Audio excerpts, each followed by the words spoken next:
would be honored if you would join us. Hello and welcome to Film Stories with Simon Brew.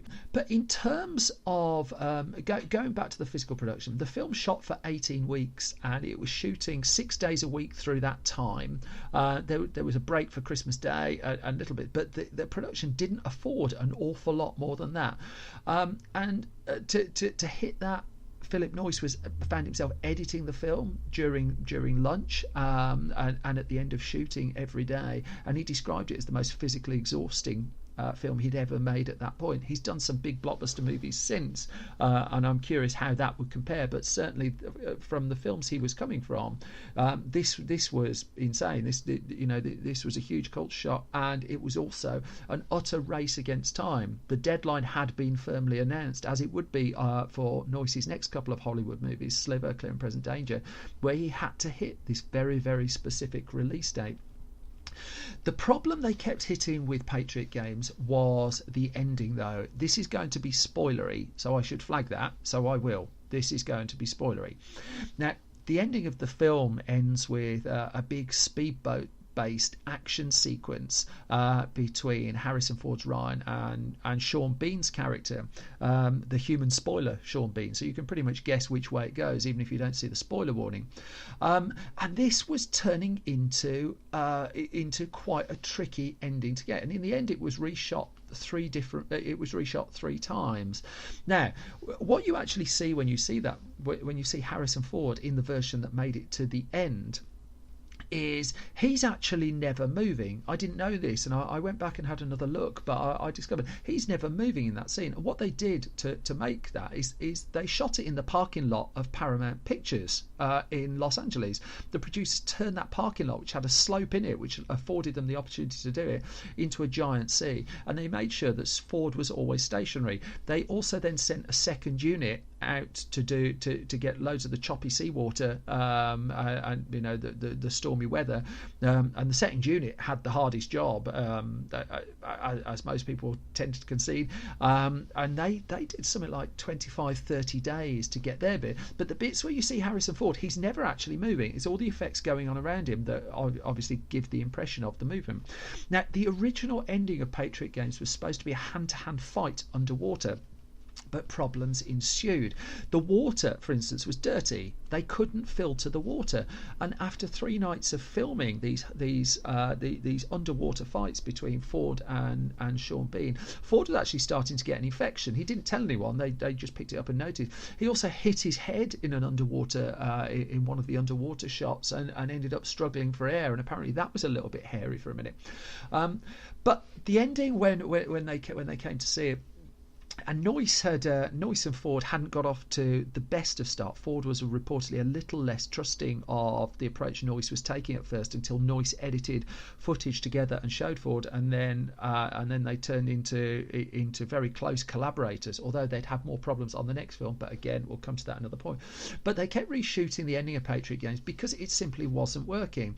And now the problem was Sean Bean at the time was committed to filming Lady Chatterley. You might remember the TV series that certainly was one of 2 key TV series that really put him on the map in the UK, and so he had to have his hair cut and get prepared for the look of Lady Chatterley when he was called back to refilm the ending. If you look very closely at the ending of Patriot Games, in the ultimate sequence that happened, Sean Bean has 2 different haircuts. You do have to look very, very close. But that ending that you see, and they decided they just needed a more traditional fist fight, a very clear, obvious to see fist fight with a very obvious resolution.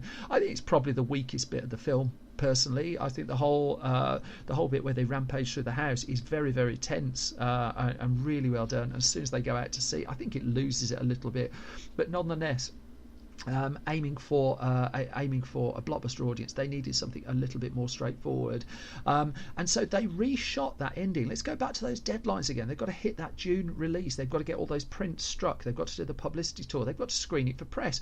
That ending was shot a month before release. So throw in then the editing of that put together, and apparently with the first press screening of Patriot Games, the sound was still being mixed as the first reels were being played, and so they did actually finish the film as the film was being shown for the first time. Incredible, really, but obviously 35mm projection, several reels, they were able to do that. And eventually the film hit its deadline. Now, by this time, Tom Clancy had been, who was no friend of the production really in the end, but he had been loudly complaining in the press. He'd taken his complaints public about the movie, and he talked about how, I think it was something along the lines of 200 scenes in the film, only one of them reflects his book. But as it would happen, he would go a little bit quieter just in the run up. In the run up to the film's release, and he'd reverse his position from being asked to be taken off all the publicity to allowing his name to go on it, although it's still missing from an awful lot of the promotion for the film. Apparently, one of the things that was going on at the time is the rights were being sold for his their next Jack Ryan novel that he just penned, The Sum of All Fears. Paramount was keen to stay in the Jack Ryan business, and was doing a deal with Clancy for those rights just in the weeks or two leading up to the release of Patriot games. Now, this particular story did of course have a relatively happy ending. The film was well received. The film was a box office hit. It did attract a lot of kickback for its handling of Irish politics. Something Ford would come up again with the film The Devil's Own a few years later, directed by the last film of the late great Alan J. Pakula.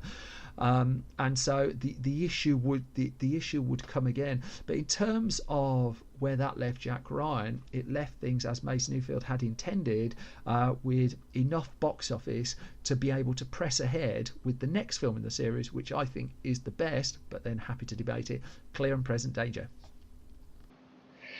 Thank you so much for watching this Film Stories video. If you could please subscribe to this channel and like the video, it would help us enormously. We're not a huge international conglomerate. We are just a couple of fairly balding people doing our best in trying circumstances.